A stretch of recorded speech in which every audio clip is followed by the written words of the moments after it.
धन्यवाद, धन्यवाद, धन्यवाद. संपूर्ण महाराष्ट्रातून जे काही व्ह्यूअर्स माझे व्हिडिओ पाहत आहेत, त्यांचे मनःपूर्वक धन्यवाद. माझे जे काही व्हिडिओज आहेत ते mahaCET.org या वेबसाईटच्या आधारेच मी हे व्हिडिओ बनवत आहे. जी काही माहिती अवेलेबल आहे ती माहिती तुमच्यापर्यंत पोहोचवण्याचं काम मी करत आहे. जी काही जेन्युइन माहिती असेल जी 100% खात्रीदायक आहे.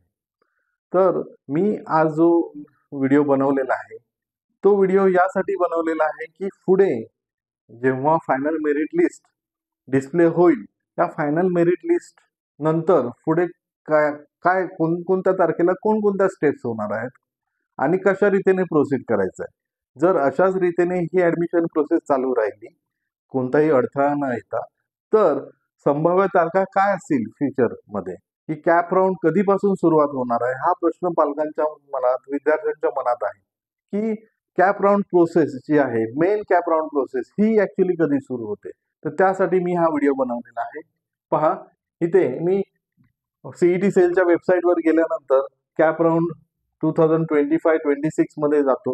त्याच्यानंतर ही वेबसाईट ओपन होईल. त्यामध्ये मी बीई बीटेक क्लिक करतो. ही वेबसाईट येईल आणि या वेबसाईटवर इथे एंटायर शेड्यूल दिलेला आहे. याच्यावर क्लिक केल्यानंतर हे शेड्यूल माझ्यासमोर येतं. पण हे शेड्यूल जे आहे हे 17 तारखेपर्यंतच आहे. मग आतापर्यंत तुम्ही काय केलेलं आहे? तुम्ही केलेलं आहे रजिस्ट्रेशन, तुम्ही केलेलं आहे डॉक्युमेंट्स अपलोड, तुम्ही स्क्रुटनी सेंटरला व्हिजिट केलेली आहे. तिथून तुम्हाला एक्नॉलेजमेंट रिसिप्ट जी आहे ती मिळालेली आहे. ओके, आता ती एक्नॉलेजमेंट रिसिप्ट जी आहे मिळालेली आहे. आता इथे पहा 12 तारखेला ही जी तारीख आहे ही खूप महत्वाची आहे. 12 तारीख 12 तारखेला काय येणार आहे? प्रोव्हिजनल मेरिट लिस्ट येणार आहे. तर प्रोव्हिजनल मेरिट लिस्ट म्हणजे काय हो सर?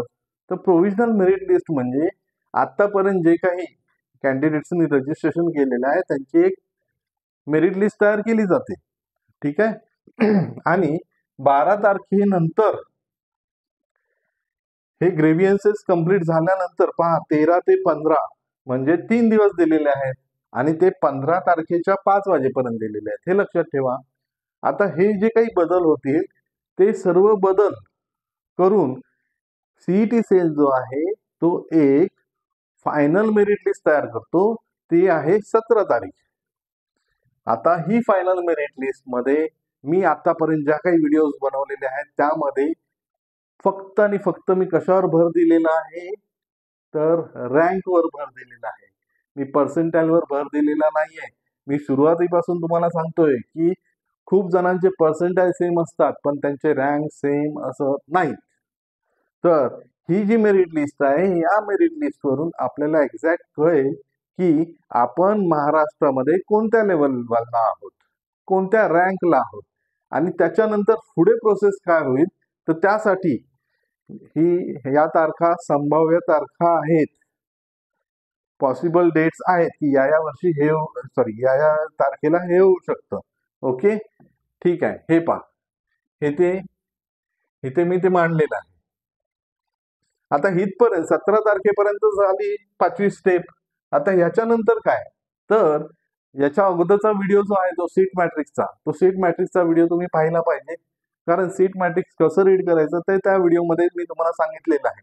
तर 17 तारखेलाच display of provisional categorized seat matrix for CAP round 1 हे पॉसिबल आहे 17 तारखेला. आणि त्यानंतर पहा online submission and confirmation of option form of CAP round 1 through candidates log in by the candidate हे होऊ शकतं 18 ते 20 तारखेला.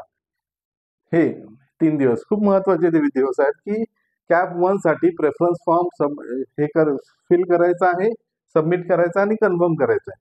त्यानंतर कॅप राऊंड 1 मध्ये अलॉटमेंट कोणाकोणाला झालेली आहे, कोणाकोणाला कोणकोणते प्रेफरन्सेस मिळालेले आहेत हे किती तारखेला येणार आहे? 23 तारखेला.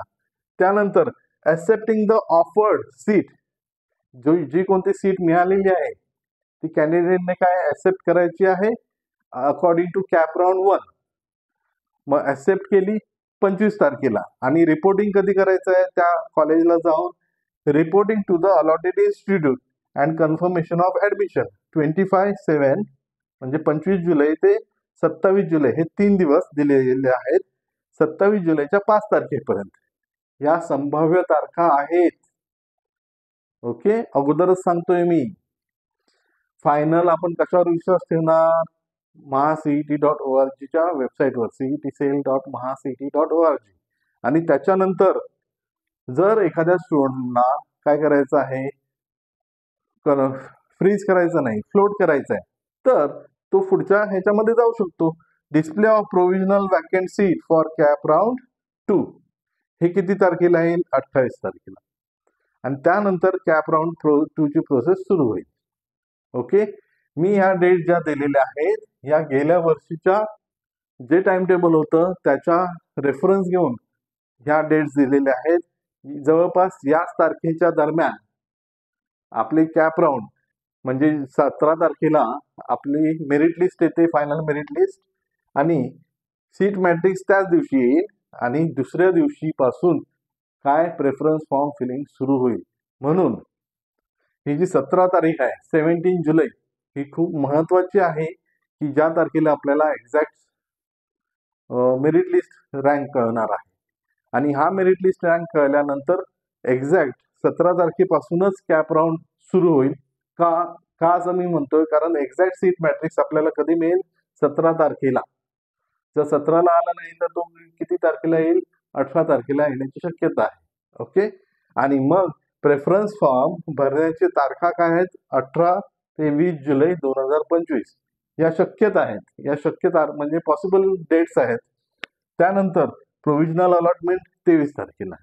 ओके, तर मी ह्या ज्या डेट्स तुम्हाला सांगितलेल्या आहेत या अजून कन्फर्म झालेल्या नाही.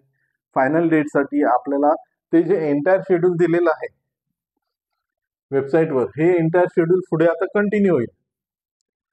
आता हे 17 तारखेपर्यंतच आहे, तर हे पुढे कंटिन्यू होईल. ओके, ठीक आहे.